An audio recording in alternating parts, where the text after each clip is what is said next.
Hello you lovely lot, my name is Max, welcome back to my YouTube channel and another Nottingham Forest match analysis where today we're going to be discussing Nottingham Forest's 1-0 win against West Ham on Sunday, diving into the tactics and a little bit about how Forest came away with the 3 points at the City Ground in our first home game in the Premier League for 23 years. So if you want to see more of those, don't forget to drop a like on this video, subscribe to the channel and ring the notification bell. Without any further ado, let's analyse the West Ham vs Forest match at the City Ground from Sunday. As you can see, we've got both teams up here on the board. In the red, we've got Nottingham Forest playing that 3-5-2 that we played predominantly last season and have continued to use in the Premier League this season. In the black, we have West Ham playing that 4-2-3-1 shape that was pretty synonymous with them last season, and they seem to be sticking towards their guns again this season. Now, when we take a look at the stats, the game ended up being a fairly even affair between the two sides, although West Ham did see 55% possession over the course of the match. This was to be expected in line with our high pressing, high turnover, counter-attacking system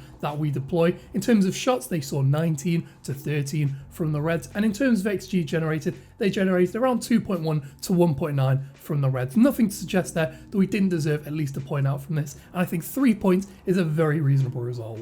Now, tactically, West Ham did line up in a 4-2-3-1, but as is quite often the case with this side, Declan Rice would drop into the hole, Souček would push up into a central midfield position on the right-hand side predominantly, and Pablo Fornals would also drop into a deeper position with the wingers, trying to play with a degree of width, although not naturally wide players. It did look more like a 4-3-3 or a 4-1-4-1 with Declan Rice sitting in there to control the game and Souček pressing up alongside Fornals to create bulk in the centre of midfield. On the other hand, Forest's defensive shape was actually really good. It was a flat back five, really compact centrally and narrowly, with the two central midfielders dropping in alongside to create basically 7 bodies behind the ball consistently throughout the match. Defensively, we really bulked out those central areas, which of course forces teams to go wide, and a team like West Ham don't have a lot of natural width in their side. Their forwards want to come into the half space and they want to get overlaps from their wing backs, Kufal and I believe it was Aaron Cresswell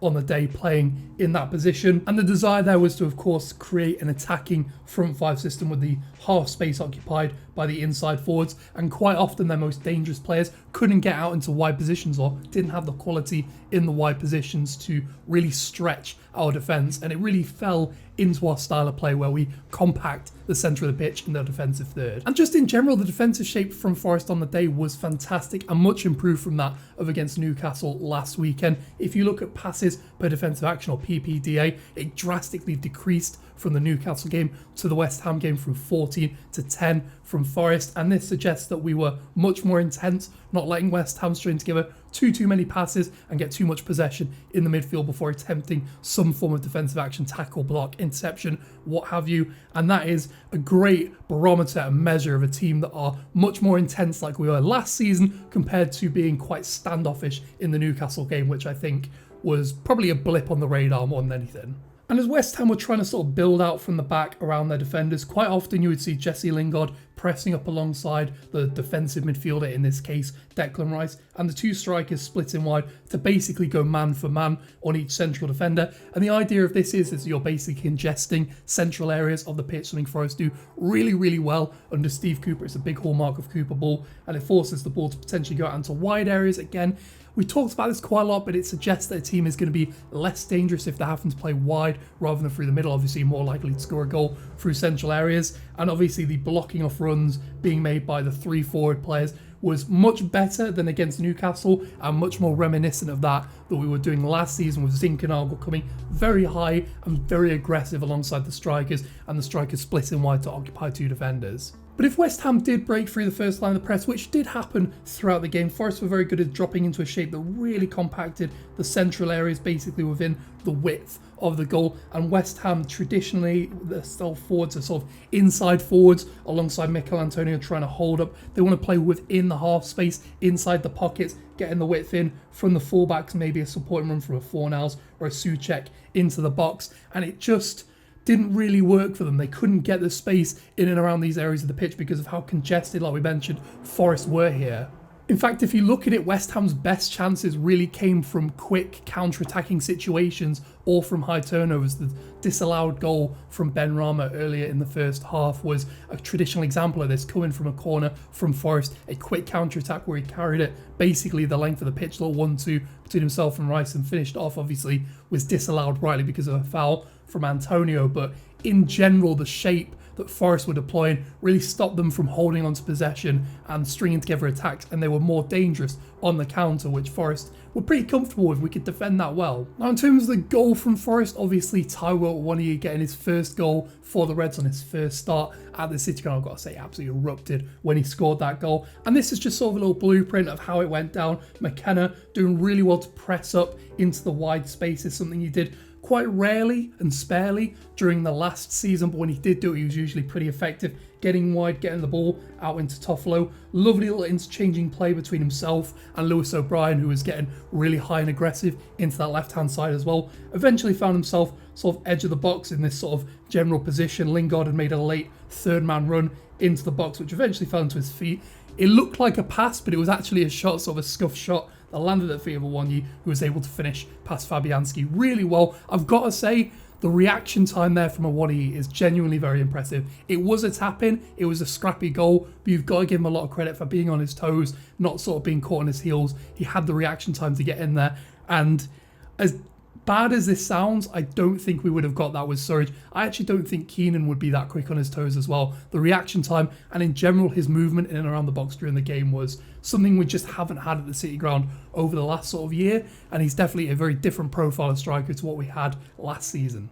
And just in general, this goal was a real hallmark of Cooper Ball. Quick rotations, little give and goes, 1-2s, playing from wide into central areas. This is a real hallmark of how Steve Cooper wants Forest to play. And if we can keep doing this, especially against Everton, it's a really good indication of this team continuing the momentum from last season, and especially the new signings picking up the system quite quickly. And this really continued throughout the second half. Awoniyi in particular during both halves of the game was really fantastic at dropping into these deep left-hand side positions, able to receive long passes from the midfield or from the fullback. His hold at play was fantastic, which of course drags defenders in. It created space for flick-ons to the likes of Lingard. He was also strong and technical enough that he can make these little turns and turn sort of his defender and get goal side and look to create opportunities. And it was almost a hybrid performance between what we got from Keenan, the hold-up play, the technical ability, and what we get from Sam Surridge, that running, that sort of relentless sort of running the channels.